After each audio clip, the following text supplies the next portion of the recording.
আমাদের মূর্তিগুলি কোনো নড়াচড়া করতে পারে না, কথাবার্তা বলতে পারে না, কারো উপর আঘাত করতে পারে না, ভাঙতে পারে না। তুমি কিভাবে বলছো বড় মূর্তিটি ছোট মূর্তিগুলি ভেঙেছে? এই যুবতী মেয়েগুলিকে নিয়ে এসে এখানে তাদের ইজ্জতের হানি করতে হবে, শ্লীলতা হানি করতে হবে। এই টিপটা এসেছে ওখান থেকে, মহিলাদের কপালে যে টিপ দেওয়ার রীতি। সে আজর সেখান থেকে আশ্চর্য হয়ে বলল, হে ইব্রাহিম, আমি কি দেখতে পাচ্ছি? চতুষ্পদ জন্তুর চেয়েও নিকৃষ্ট বলেছেন। এরা কারা? আমরা পবিত্র ঈদ উল আজহা উদযাপন করেছি আলহামদুলিল্লাহ। এই পবিত্র ঈদ উল আজহায় আমাদের যাদের সামর্থ্য খুলিয়েছে, আমরা কোরবানি আদায় করেছি। আল্লাহ পাক আমাদের সেই কোরবানি কবুল করুন, আমিন। যারা এই বছর কোরবানি আদায়ের করতে পারেনি, যাদের সামর্থ্য হয়নি, ভবিষ্যৎ সময়ে আল্লাহ তাআলা তাদেরকেও কোরবানি আদায় করার সামর্থ্য দান করুন, আমিন। কারণ আমরা যে কোরবানি আদায় করেছি, আপাত দৃষ্টিতে দেখা যাচ্ছে এই কোরবানির মাধ্যমে কোরবানির পশুর গোশত এগুলি আমরা নিজেরা আহার করেছি, আত্মীয় স্বজনকে দিয়েছি, গরিব মিসকিনদেরকে সাহায্য করেছি। আপাত দৃষ্টিতে দেখা যাচ্ছে কোরবানি এতটুকুই, কিন্তু মৌলিকভাবে কোরবানি হচ্ছে হযরত সৈয়দুনা ইব্রাহিম আলাইহিস সালামের সুন্নত। এবং ইব্রাহিম আলাইহিস সালাম আল্লাহর রাহে যেভাবে নিজের সব কিছুকে কোরবানি দিয়েছেন, সেই ইব্রাহিম আলাইহিস সালামের সেই কোরবানির শিক্ষাকে তাজা করাই হচ্ছে মূল উদ্দেশ্য আলহামদুলিল্লাহ। ইব্রাহিম আলাইহিস সালাম যেভাবে কোরবানি দিয়েছেন আল্লাহর রাহে, হযরত ইব্রাহিম আলাইহিস সালামের উপাধি হয়েছে খলিলুল্লাহ। এই খলিলুল্লাহ উপাধি কেন দেওয়া হয়েছে হযরত ইব্রাহিমকে? সাল্লামা নাফসাহু আলান নিরান ওয়া মালাহু আলা দাইফান ওয়া ওয়ালাদাহু আলাল কুরবান। হযরত ইব্রাহিম আলাইহিস সালামের খলিলুল্লাহ উপাধি এজন্য দেওয়া হয়েছে, যিনি নিজের নফসকে, নিজের আত্মাকে আল্লাহর জন্য কোরবানি দিয়েছেন। সুবহানাল্লাহ। নিজের ধন সম্পদ, মাল ও দৌলত, টাকা পয়সা এগুলিও আল্লাহর রাহে কোরবানি দিয়েছেন। সর্বশেষ নিজের ঔরসজাত সন্তানকেও আল্লাহর রাহে কোরবানি দেওয়ার জন্য প্রস্তুতি নিয়েছেন, উদ্যত হয়েছেন। এই সকল পরীক্ষার মধ্যে উত্তীর্ণ হওয়াতেই আল্লাহ তাআলা হযরত ইব্রাহিম আলাইহিস সালামকে খলিলুল্লাহ উপাধিতে ভূষিত করেছেন। সুবহানাল্লাহ। আমরা ইব্রাহিম আলাইহিস সালাতু ওয়াস সালামের সুন্নাত আদায় করতে গিয়ে আমরা কোরবানি আদায় করি, কিন্তু ইব্রাহিম আলাইহিস সালাম যে ত্যাগ, ইব্রাহিম আলাইহিস সালাম আল্লাহকে রাজি করার জন্য যে পরীক্ষায় অবতীর্ণ হয়েছেন, সেই পরীক্ষার বিষয়গুলি আমাদের জীবনের পথ চলার ক্ষেত্রে আমাদের পাথেয় হিসাবে গ্রহণ করে নিতে হবে। যদি আমরা সেটা করতে পারি, তাহলে কোরবানির পরিপূর্ণ সার্থকতা লাভ করতে পারবো। সুবহানাল্লাহ। ইব্রাহিম আলাইহিস সালামকে আল্লাহ তাআলা বেশ কয়েকবার পরীক্ষার মুখোমুখি করেছেন। হযরত ইব্রাহিম আলাইহিস সালাম তিনি যত মর্যাদাবান নবী, আল্লাহ তাআলা তার কাছ থেকে পরীক্ষাও নিয়েছেন তত উচ্চ স্তরের। আল্লাহর বান্দারা আল্লাহর যত নৈকট্য প্রাপ্ত, আল্লাহর বান্দারা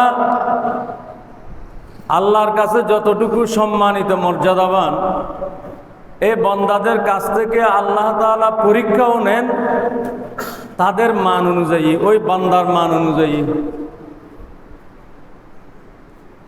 একজন প্রাইমারি পর্যায়ের শিক্ষার্থীর কাছ থেকে যেমন স্নাতক পর্যায়ের পরীক্ষা হয় না, প্রাথমিক পর্যায়ের শিক্ষার্থীর কাছ থেকে প্রাথমিক পর্যায়ের পরীক্ষা হবে, মাধ্যমিক পর্যায়ে গেলে মাধ্যমিক পর্যায়ের পরীক্ষা, উচ্চ মাধ্যমিক পর্যায়ে গেলে উচ্চ মাধ্যমিক পর্যায়ের পরীক্ষা, তেমনিভাবে স্তরের বা স্তরের পর স্তর পরীক্ষার মানের যেমন পরিবর্তন হয়, আল্লাহর বান্দারাও আল্লাহর কাছে যে যত বেশি মর্যাদাবান তার কাছ থেকে আল্লাহ তাআলা পরীক্ষাও নেন সেই মানসম্পন্ন। সুবহানাল্লাহ। হযরতে সৈয়দুনা ইব্রাহিম আলাইহিস সালাম আল্লাহর কাছে যেমন মর্যাদাবান নবী, হযরতে ইব্রাহিমের কাছ থেকে আল্লাহ তাআলা সেইভাবে ইব্রাহিম আলাইহিস সালামের মান অনুযায়ী পরীক্ষা গ্রহণ করেছেন এবং প্রতিটি পরীক্ষায় হযরত ইব্রাহিম আলাইহিস সালাম শতভাগ সফলতা লাভ করেছেন। সুবহানাল্লাহ। এটা আল্লাহ তাআলা বলছেন, ওয়া ইযিবতালা ইব্রাহিম রাব্বুহু বিকালিমাতিন। আল্লাহ যখন হযরত ইব্রাহিমের কাছ থেকে পরীক্ষা নিলেন, ফাতাম্মাহুন্না, ইব্রাহিমের কাছ থেকে যখন আল্লাহ পরীক্ষা নিলেন, ফাতাম্মাহুন্না, ইব্রাহিম আলাইহিস সালাম প্রতিটি পরীক্ষায় সফলভাবে উত্তীর্ণ হয়েছেন। সুবহানাল্লাহ। কোনো একটি পরীক্ষায় কি করেন নাই, অকৃতকার্য হন না। নবীগণ তো এমনি তো নবীগণ তো আল্লাহ তাআলার একেবারে পরীক্ষিত বান্দা, নবীরা তো পরীক্ষায় ফেল করার কথা নয়। কিন্তু এখানে ইব্রাহিম আলাইহিস সালামের কথা আল্লাহ বিশেষভাবে বলছেন, ইব্রাহিমের কাছ থেকে আল্লাহ তাআলা বিশেষ বিশেষ কিছু পরীক্ষা নিয়েছেন। ফাতাম্মাহুন্না, প্রতিটি পরীক্ষায় ইব্রাহিম আলাইহিস সালাম পরিপূর্ণ সফল কাম হয়ে গেছেন। সুবহানাল্লাহ। ইব্রাহিমের কাছ থেকে আল্লাহ পরীক্ষা নিলেন, ইব্রাহিম পরীক্ষা সমূহে শতভাগ সফলতা অর্জন করলেন। তারপরে আল্লাহ তাআলা ইব্রাহিমকে এমন মর্যাদায় অভিষিক্ত করলেন, আল্লাহ বলছেন, ক্বালা ইন্নী জাইলুকা লিন-নাসি ইমামা। তখন আল্লাহর পক্ষ থেকে ঘোষণা আসলো, হে ইব্রাহিম আলাইহিস সালাম, আমি আপনাকে গোটা মানব জাতির জন্য ইমাম বানিয়ে দিলাম। সুবহানাল্লাহ। ইব্রাহিম আলাইহিস সালামকে সমস্ত মানব জাতির ইমাম বানিয়ে দিয়েছেন। তাহলে ইমাম হওয়ার জন্য, নেতৃত্বের আসনে সমাসীন হওয়ার জন্য পরীক্ষা দিতে হয় আল্লাহর কাছে। পরীক্ষায় যিনি সফলতা প্রাপ্ত হবেন তিনি ইমামতির মর্যাদায় অভিষিক্ত হতে পারবেন। পরীক্ষা ভিন্ন, এই ইমামতির মহান মর্যাদায় অভিষিক্ত হওয়া যায় না আল্লাহর দৃষ্টিতে। হযরত ইব্রাহিম আলাইহিস সালামের পরীক্ষা একেবারে শুরু হয়েছে। ইব্রাহিম আলাইহিস সালাম যখন একেবারে শিশু বয়সে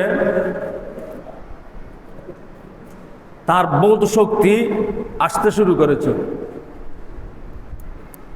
যখন বয়প্রাপ্ত হয়েছেন তখনই আল্লাহ তাআলা ইব্রাহিম আলাইহিস সালামের আকলের পরীক্ষা নিয়েছেন। শিক্ষা এক জিনিস, আকল আরেক জিনিস। অনেক সময় দেখা যায় শিক্ষিত মানুষও কিছু ব্যাখ্যাল হয়। এই জন্য বলছি শিক্ষা এক জিনিস, আকল আরেক জিনিস, বোধ শক্তি। এই ধরনের কিছু মানুষ আছে যাদেরকে আল্লাহ তাআলা কি বলেছেন, চতুষ্পদ জন্তুর চেয়েও নিকৃষ্ট বলেছেন। এরা কারা? এরা লেখাপড়াও করবে, শিক্ষা দীক্ষাও করবে, শিক্ষা দীক্ষাও অর্জন করবে, তাদের চোখও আছে, কানও আছে, অন্তরও আছে, কিন্তু আল্লাহ বলছেন উলাইকা কাল আনআমি বাল হুম আদাল। এই ধরনের কিছু মানুষ আছে যারা চোখ থাকার পরেও দেখে, আপাত দৃষ্টিতে দেখে, কিন্তু সত্যিকারের যেটা দেখার সেটা দেখে না। তাদের কানও আছে কিন্তু তারা শুনে না। তাদের কলব আছে কিন্তু তারা বুঝে না। এরা কারা? আল্লাহ বলছেন উলাইকা কাল আনআমি, এরা চতুষ্পদ জন্তুর মতো। বলহুম আদল, বরং চতুষ্পদ জন্তুর চেয়েও আরো নিকৃষ্ট।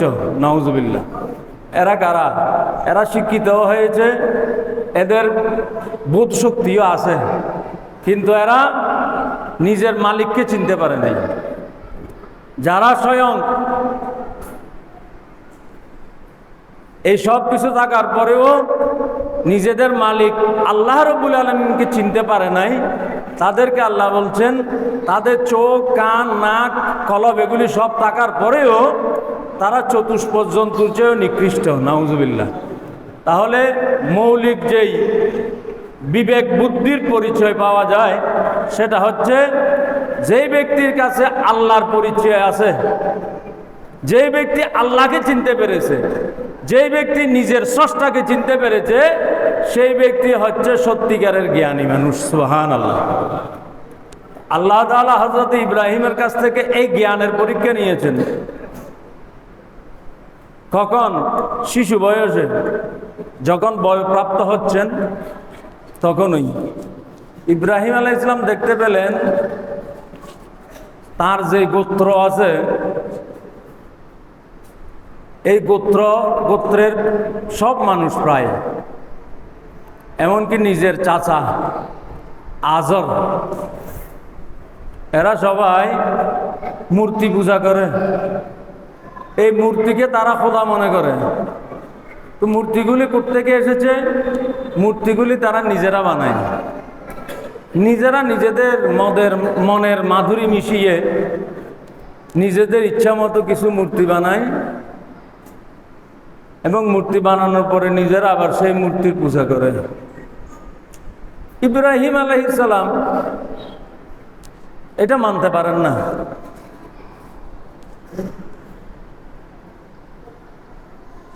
এটা আল্লাহ তাআলা কোরআন শরীফে বলছেন। হযরত ইব্রাহিম নিজে তার চাচা আজরকে বললেন, ক্বালা লিআবিহি আযরা আতাত্তাখিযু আসনামান আলিহান, হে আমার চাচা, আপনারা কি ওই মূর্তিগুলিকে আপনাদের খোদা বানিয়ে নিয়েছেন, যে মূর্তিগুলি আপনারা নিজেরা তৈরি করেন? ওই শিশু বয়সে হযরত ইব্রাহিমের আকল, ইব্রাহিমের বিবেক বুদ্ধি এটা মানতে পারছে না, যেটা নিজেরা বানাবে, মাটি দিয়ে যেটা বানানো হবে এবং যেটা নড়াচড়া করতে পারবে না, সেটাকে তারা খোদা মনে করছে। এটা তো আমি মানতে পারি না। হযরত ইব্রাহিম প্রথমে বিবেক বুদ্ধির এই পরীক্ষায় সফলতা প্রাপ্ত হয়েছেন। সুবহানাল্লাহ। এই মূর্তিগুলিকে হযরত ইব্রাহিম নিজের রব হিসেবে স্বীকার করলেন না। এগুলি তো হতেই পারে না, বরং কওমের সাথে, নিজের গোত্রের মানুষের সাথে তার বাদানুবাদ হচ্ছে বারবার। এগুলি কি? এই নিজের গোত্রের মানুষদেরকে শিক্ষা দেওয়ার জন্য আবার ইব্রাহিম আলাইহিস সালাম আরেকটা কৌশলের অবতারণা করলেন। সেটা কি? প্রথমত তাদেরকে বোঝানোর চেষ্টা করলেন, তোমরা যেগুলি হাতে বানাও সেগুলি তোমাদের খোদা হতে পারে না। আবার ওই কওমের মধ্যে কিছু কওম ছিল প্রকৃতি পূজারী।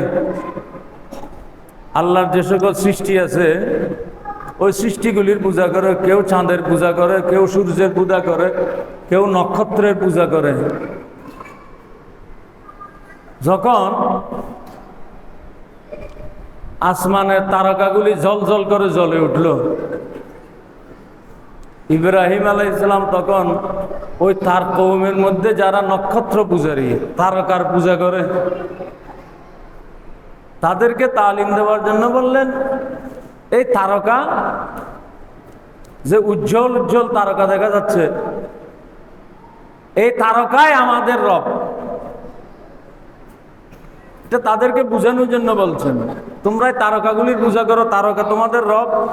কিন্তু দেখা গেল যখন এই তারকা ডুবে গেল, তখন ইব্রাহিম আলাইহিস সালাম তাদেরকে শিক্ষা দেওয়ার জন্য বললেন যেটা উদিত হয় কিন্তু উদিত হওয়ার পরে আবার ডুবে যায়, সেটা আমাদের রব হতেই পারে না। সুবহানাল্লাহ।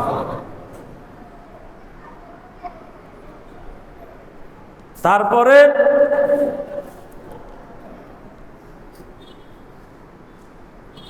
এবার যখন চন্দ্র উদিত হলো, তো চাঁদ তো আবার তারকার চেয়ে আরো বড় দেখতে, তারকার চেয়ে আরো উজ্জ্বল, আলো বেশি দেয়। এখন চাঁদ দেখে ইব্রাহিম আলাইহিস সালাম আপন কওমকে তালিম দেওয়ার জন্য বলছেন, মনে হয় এই চাঁদই আমাদের রব হবে। কিন্তু দেখা গেল কিছু সময় পরে সেই চাঁদও ডুবে গেল। তখন ইব্রাহিম আলাইহিস সালামের মুখ্যম সুযোগ হয়ে গেল তার কওমকে শিক্ষা দেওয়ার। বললেন, যেটা উদিত হয় আবার ডুবে যায়, সেটাও তো রব হতে পারে না, সুতরাং এই চাঁদও আমাদের রব নয়। সুবহানাল্লাহ। এরপরে যখন সূর্য উদয় হলো, সূর্য তো আরো বড়, চাঁদের চেয়েও আরো বড়, আরো বেশি আলোক উজ্জ্বল, আরো বেশি আলো দিচ্ছে। সূর্য উদিত হওয়ার পরে এবার ইব্রাহিম আলাইহিস সালাম তার কওমকে আবার শিক্ষা দেওয়ার জন্য বললেন, মনে হয় এই সূর্য এটাই আমাদের রব। কিন্তু যখন এই সূর্য ডুবে গেল, তখন ইব্রাহিম আলাইহিস সালাম বললেন, না, এই সূর্য আমাদের রব হতে পারে না, কারণ এটা যেটা উদিত হয় আবার অস্তমিত হয়ে যায়, সেটা আমাদের রব হতে পারে না।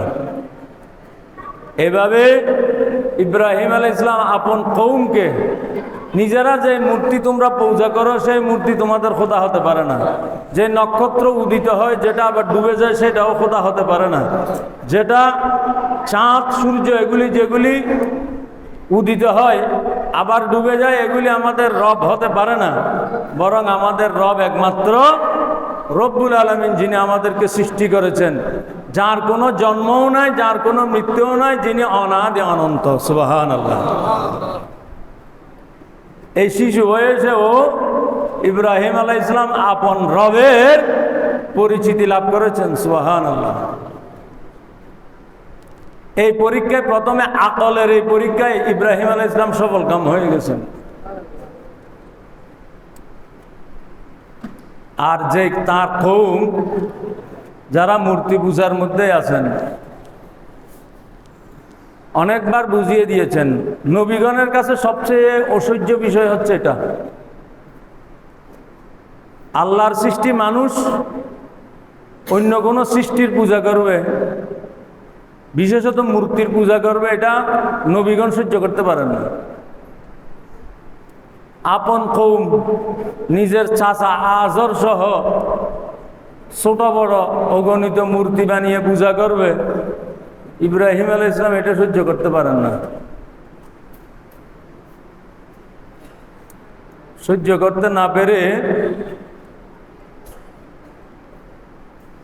একবার নিজেদের কওম, হযরত ইব্রাহিমের কওম কোনো এক মেলায় যাচ্ছিল। মেলায় যাওয়ার সময় হযরত ইব্রাহিম আলাইহিস সালামকেও সাথে নিয়ে যেতে চাইল।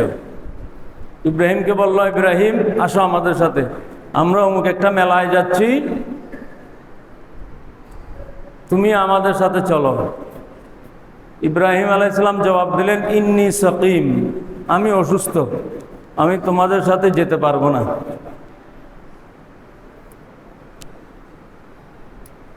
হযরত ইব্রাহিম আলাইহিস সালাম ইন্নী সাকিম বলে নিজেকে অসুস্থ বলেছেন। অসুস্থ বলে তাদের সাথে আর মেলায় অংশগ্রহণ করেন নাই। ওই মানুষগুলি যখন, তার গোত্রের মানুষগুলি সবাই যখন মেলায় চলে গেল, তখন ইব্রাহিম আলাইহিস সালাম একটি কাজ করলেন, যেটা প্রায় প্রসিদ্ধ ঘটনা, কম বেশি সকলেই জানেন। একটা কুঠার হাতে নিয়ে ওই মূর্তিখানা, যেখানে মূর্তিগুলি সব কি করে রেখেছিল, সাজিয়ে সাজিয়ে রেখেছে, একটি কুঠার হাতে নিয়ে ইব্রাহিম আলাইহিস সালাম সেই মূর্তিখানায় ঢুকে সমস্ত ছোট ছোট মূর্তি যেগুলি আছে সবগুলি মূর্তিকে ভেঙে দিলেন কুঠার দিয়ে। সবগুলি মূর্তি কুঠার দিয়ে ভেঙে দিয়ে বড় যে মূর্তি আছে বড়সড় একটা মূর্তি, সে বড়সড় মূর্তির কাঁধে ওই কুঠারটি ঝুলিয়ে রাখলেন। ওই বড় মূর্তিটা ভাঙেন নাই, এটাও তার কৌমকে শিক্ষা দেওয়ার জন্য। ওই বড় মূর্তির কাঁধের মধ্যে কুঠারটি ঝুলিয়ে রাখলেন। যথারীতি ইব্রাহিম আলাইহিস সালাম এই কাজ করে তার আপন ঘরে চলে আসলেন। একটি সময় যখন ওই গোত্রের মানুষগুলি মেলার কাজ শেষ করে ফিরে আসলো, ফিরে এসে দেখলো তাদের সর্বনাশ হয়ে গেছে। তাদের সমস্ত খোদা মুখ থুবড়ে মাটিতে পড়ে আছে, আর তাদের বড় খোদার কাঁধে কুঠার ঝুলিয়ে রেখেছে। তো তাদেরও আর বুঝতে বাকি থাকলো না এই কাজ নিশ্চয়ই ইব্রাহিমও করেছে, কারণ ইব্রাহিম সবসময় মূর্তির বিরুদ্ধে কথা বলে। সবাই গিয়ে ইব্রাহিমকে ধরল, ইব্রাহিমকে ধরে বলল, এই ইব্রাহিম, তুমি আমাদের মূর্তিগুলো ভেঙেছ। ইব্রাহিম বলছেন, তোমরা আমাকে কেন দোষারোপ করছো?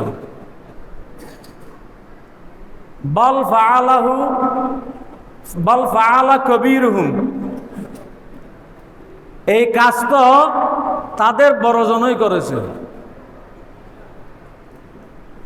বা তাদের বড়জন বলতে যে বড় মূর্তিটা আছে, ওই বড় মূর্তির কাঁধে তো কুঠার ঝুলিয়ে রেখেছেন। ইব্রাহিম আলাইহিস সালাম কি বুঝাতে চেয়েছেন সেটা ভিন্ন বিষয়, কিন্তু ওই গোত্রের মানুষজন বুঝতে পারলো কি? হযরত ইব্রাহিম বললেন, বাল ফাআলা কবীরুহুম, তাদের মধ্যে সবচেয়ে বড়জনই এই কাজ করেছে। তো গোত্রের মানুষজন বুঝলো মূর্তিগুলির বড় মূর্তিটা এগুলি ভেঙেছে। তখন গোত্রের মানুষগুলি বলল, হে ইব্রাহিম, তুমি তো জানো আমাদের মূর্তিগুলি কোনো নড়াচড়া করতে পারে না, কথাবার্তা বলতে পারে না, কারো উপর আঘাত করতে পারে না, ভাঙতে পারে না। তুমি কিভাবে বলছো বড় মূর্তিটি ছোট মূর্তিগুলি ভেঙেছে? তখন ইব্রাহিম আলাইহিস সালাম বললেন, আফসোসের কথা তো এখানেই, যেখানে তোমরাই বলছো তোমাদের মূর্তিগুলি কথা বলতে পারলে না, চলাফেরা করতে পারে না, হাত উঠাতে পারে না, কাউকে আঘাত করতে পারে না, এই নিশ্চল মূর্তিগুলির কেন তোমরা খোদা মনে করে এগুলির পূজা করছো? নাউজুবিল্লাহ। তখন একেবারে গোত্রের মানুষের মুখে চুনকালি পড়ল। এখন কথা আসে, তাহলে ইব্রাহিম আলাইহিস সালাম এখানে মিথ্যা বলেছেন কিনা? কারণ ইব্রাহিম বলেছেন, বাল ফাআলা কবীরুহুম, তাদের মধ্যে সবচেয়ে বড়জন যেটা সেটাই করেছে। এখন গোত্রের মানুষ মনে করেছে মূর্তির মধ্যে সবচেয়ে বড় যে আছে সে করেছে, কিন্তু আসলে তো সেও করে নাই। ইব্রাহিমও কিন্তু মূলত কোনো মিথ্যা কথা বলেন নাই। ইব্রাহিম বলেছেন মূলত এখানে দুইটি বিষয়। বাল ফাআলা কবীরুহুম বলে তাদের মধ্যে সবচেয়ে বড়জন এই কাজ করেছে, এটা দুইটি উদ্দেশ্য হযরত ইব্রাহিম আলাইহিস সালাম নিয়েছেন। এক উদ্দেশ্য হচ্ছে সব আল্লাহু আকবার, আল্লাহ সর্বশ্রেষ্ঠ, আল্লাহ সবচেয়ে বড়। আল্লাহর ইশারায় মূর্তিগুলি আমি ভেঙেছি, তাহলে সবচেয়ে বড় হচ্ছে আল্লাহ। আল্লাহ তাআলা এই মূর্তিগুলি ভাঙানোর ব্যবস্থা করেছেন। সুবহানাল্লাহ। এক উদ্দেশ্য নিয়েছেন এটা। আরেক উদ্দেশ্য নিয়েছেন বাল ফাআলা কবীরুহুম, তাদের মধ্যে সবচেয়ে বড়জন হচ্ছে আমি ইব্রাহিম। কারণ যখন যেই নবীর জামানা থাকে, যখন যেই নবীর নবুয়তের যুগ থাকে, সেই নবুয়তের জামানায় সেই নবীর যুগে নবী হচ্ছেন সকলের বড়। নবীর উপরে জ্ঞানে গরিমায় সম্মানে মর্যাদায় কেউ বড় আর হতে পারে না। যেই নবী যখনই থাকবেন সেই নবী হচ্ছেন সকলের উপরে সম্মানে মর্যাদায় জ্ঞানে গরিমায় গুণে সব কিছুতে সেই নবী সবচেয়ে বড়। হযরত ইব্রাহিম এটা বলতে চেয়েছেন, আমি যেহেতু নবী হিসাবে সকল মানুষের উপরে আমার মর্যাদা, আমি সকলের বড়জন, আমি বড় জনই এই মূর্তিগুলি সব ভেঙ্গেছি। সুবহানাল্লাহ।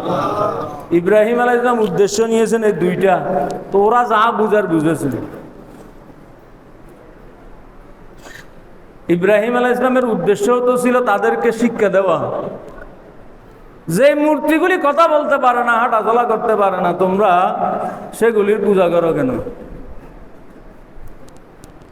তো ইব্রাহিম আলাইহিস সালাম যখন এইভাবে তাদেরকে বলল, তখন এবার তারা আর সহ্য করতে পারল না। এবার ইব্রাহিমকে জ্বালিয়ে ফেলতে হবে। তখন এগুলি তো প্রায় সকলের জানা ঘটনা। এবার ইব্রাহিম আলাইহিস সালামের জন্য অগ্নিকুণ্ড তৈরি করা হলো, লাকড়ি জোগাড় করে বিশাল অগ্নিকুণ্ড। ইব্রাহিম আলাইহিস সালামকে এখনও সেই অগ্নিকুণ্ডের মধ্যে ফেলতে হবে। এখন যে অগ্নিকুণ্ড তৈরি করেছে, সেই আগুনের তাপের ধারে কাছেও কেউ যেতে পারছে না। ইব্রাহিমকে ফেলবে কিভাবে? ইব্রাহিমকে তো ওখানে আগুনে ফেলতে হবে। এখন ইব্রাহিমকে ওখানে আগুনের কাছে নিয়ে কিভাবে ফেলবে? কারণ আগুনের কাছে কেউ ঘেঁষতে পারছে না। ইব্রাহিমকে কিভাবে ফেলবে? তো শয়তান তো একটা সবসময় থাকে। তো শয়তান তাদেরকে বুদ্ধি দিল, ইব্রাহিমকে ফেলার জন্য এবার একটা চরখার ব্যবস্থা করো। চরখা ঘুরিয়ে দূরের থেকে ইব্রাহিমকে চরখা দিয়ে ওখানে আগুনে ফেলবে। তো শয়তানের বুদ্ধিটি তারা নিল ঠিকই। চরখা বসালো, চরখা বসানোর পরে এবার ইব্রাহিমকে চরখায় ঘুরিয়ে ওই অগ্নিকুণ্ডের মধ্যে ফেলবে। দিকে যখন ইব্রাহিম আলাইহিস সালামকে চরখায় নিয়ে যখন ঘুরানো হচ্ছে, আল্লাহর পক্ষ থেকে হুকুম প্রাপ্ত হয়ে ফেরেশতারা চরখা ধরে রেখেছেন। অনেক কষ্টেও তারা দেখলো কোনোভাবে চরখা ঘুরানো যাচ্ছে না। বিষয়টা কি নিয়ে, এটা নিয়ে তারা সলা পরামর্শ করলো। ঘটনা কি? এত টাকা পয়সা খরচ করে, এত কসরত করে আমরা চরখা বানালাম, আগুনের কুণ্ডলি বানালাম, কোনোটাই কাজে আসছে না। তো শয়তান তো সবসময় দুষ্ট বুদ্ধি দেওয়ার জন্য থাকে। শয়তান বলছে, এই চরখায় কাজ হবে না, কারণ তোমরা যে চরখায় ঘুরিয়ে ইব্রাহিমকে ফেলতে চাচ্ছ, সেই চরখা ফেরেশতারা ধরে রেখেছেন। এখন যদি চরখা ঘুরাতে চাও, কি করতে হবে? ফেরেশতাদেরকে তাড়াতে হবে। তো ফেরেশতা কিভাবে তাড়াতে পারবে? তখন ওই শয়তান তাদেরকে বুদ্ধি দিল, এখানে এলাকার যত যুবতী মেয়ে আছে, এই যুবতী মেয়েগুলিকে নিয়ে এসে এখানে তাদের ইজ্জতের হানি করতে হবে, শ্লীলতা হানি করতে হবে। যখন এই ধরনের কুকর্ম এখানে করা হবে, তখন আর ফেরেশতারা থাকবে না, ফেরেশতা থাকতে পারবে না যেখানে কুকর্ম চলবে। তখন ফেরেশতারা চলে যাবে, তোমরা ওই চরখা ঘুরিয়ে ইব্রাহিমকে ফেলতে পারবে আগুনের মধ্যে। নাউজুবিল্লাহ। তখন এই প্রস্তাব যখন শয়তান দিল, তাদেরও মনোভূত হয়ে গেল শয়তানের অনুচরদের। তখন তারা এই কাজ শুরু করে দিল। এলাকার যত যুবতী মহিলা আছে সবাইকে ধরে নিয়ে আসলো, একটার পর একটার শ্লীলতাহানি করলো। এক রেওয়ায়তের মধ্যে এসেছে, ওই যখন যেই মহিলার শ্লীলতাহানি করা হয়, এই মহিলার শ্লীলতাহানি করা হয়েছে, তখন তার কপালে একটা টিপ দিয়ে দেওয়া হয়। এই টিপটা এসেছে ওখান থেকে, মহিলাদের কপালে যে টিপ দেওয়ার রীতি। ওই নমরুদের বাহিনী যে মহিলার ইজ্জত হরণ করেছে, এটা চিনার জন্য তার মুখে একটা টিপ দিয়ে দেয়, এই মহিলার শ্লীলতাহানি করা হয়েছে। এখন যে মহিলারা টিপ দেয়, তারা বুঝতে পারে এখন টিপ দেওয়াটা কেমন সম্মানের। ওই মহিলাদেরকে এক একজন মহিলার শ্লীলতাহানি করা হয়, কপালে টিপ লাগিয়ে তাকে দূরে সরিয়ে দেওয়া হয়। এইভাবে যখন এই মহিলাদের সাথে কুকর্ম করা হলো, তারপরে ফেরেশতা সেখান থেকে চলে গেল। তারা চরখা ঘুরিয়ে ইব্রাহিমকে আগুনের কুণ্ডলীর মধ্যে ফেলে দিল। নাউজুবিল্লাহ। এটা ইব্রাহিমের এখন তৃতীয় পরীক্ষা, পরীক্ষার পর পরীক্ষা। যখন অগ্নিকুণ্ডের মধ্যে ফেলে দেওয়া হলো, জিবরাইল আলাইহিস সালাম নাজিল হলেন। জিবরাইলের 6টা পাখা, 600 পাখা আছে, 600 পাখা। এক পাখায় একবার ঝাপটা দিলে আসমান থেকে জমিনে নেমে আসে। একবার ঝাপটা দিলে হয়, এর চেয়ে বেশি লাগে না আসমান থেকে জমিনে নামতে। আরেক ঝাপটা দিলে জমিন থেকে আসমানে। এক জিব্রাইল নাজিল হয়ে গেলেন ইব্রাহিমের কাছে। হাল্লাকা হাজতুন, হে ইব্রাহিম তোমার কি কোনো প্রয়োজন আছে আমাকে বলো। ইব্রাহিম আলাইহিস সালাম বললেন প্রয়োজনীয়তা তো আছে, তবে সেই প্রয়োজনীয়তা কি তোমার কাছে না আমার রব্বুল আলামিনের কাছে? সুবহানাল্লাহ। জিব্রাইলের কাছে প্রয়োজনীয়তার কথা বলেন না ইব্রাহিম আলাইহিস সালাম, বরং বলছেন আমার মহান রব তো দেখতে পাচ্ছেন আমি কি অবস্থায় আছি, এখন আমার মহান রব যেটা ভালো মনে করেন সেটাই করবেন। আল্লাহর উপরে পরিপূর্ণ তাওয়াক্কুল করলেন, আর আল্লাহ তাআলা ওদিকে আগুনকে হুকুম দিয়ে দিলেন, ইয়া নারু কুনি বারদাম ওয়া সালামান আলা ইব্রাহিম, হে আগুন তুমি ইব্রাহিমের জন্য একেবারে প্রশান্তিদায়ক ঠান্ডা হয়ে যাও। সুবহানাল্লাহ। যখন আল্লাহ হুকুম দিলেন, সেই আগুন বাইরে থেকে দেখা যাচ্ছে আগুন, কিন্তু সেটা একটা ফুলের বাগানে পরিণত হয়ে গেছে। সুবহানাল্লাহ। আর ওদিকে উপরের এক ছাদ থেকে ইব্রাহিমের চাচা আজর দেখতে পাচ্ছেন, আমরা এত কসরত করে এত লাগরি জোগাড় করে এই বিশালাকায় আগুনের কুণ্ডলী আমরা তৈরি করেছি, ইব্রাহিমকে সেখানে ফেলা হলো।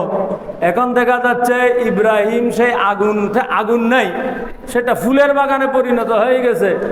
সে আজর সেখান থেকে আশ্চর্য হয়ে বলল, হে ইব্রাহিম আমি কি দেখতে পাচ্ছি, নেমার রব্বুকা ইয়া ইব্রাহিম, আমি তো বুঝতে পারলাম তোমার রবই হচ্ছেন কত উত্তম রব। সুবহানাল্লাহ। আমরা যাদের পূজা করছি এগুলি সব বাতিল, কিন্তু তোমার মহান রব সত্যিকারের রব। সুবহানাল্লাহ। ইব্রাহিম আলাইহিস সালাম এই ধরনের প্রতিটি পরীক্ষায় উত্তীর্ণ হয়ে মানব জাতির ইমাম হিসেবে আল্লাহর পক্ষ থেকে স্বীকৃতি লাভ করেছেন। সুবহানাল্লাহ। ইব্রাহিম আলাইহিস সালামের পরিপূর্ণ এই অনুসরণ পরীক্ষায়, যেগুলি আল্লাহর উপরে তাওয়াক্কুল, ঈমানের তাওয়াক্কুলের যে পরীক্ষায় ইব্রাহিম আলাইহিস সালাম উত্তীর্ণ হয়েছেন, আল্লাহ তাআলা আমাদেরকে সেই ইব্রাহিমের পদাঙ্ক অনুসরণ করার তৌফিক দান করুন। আমিন।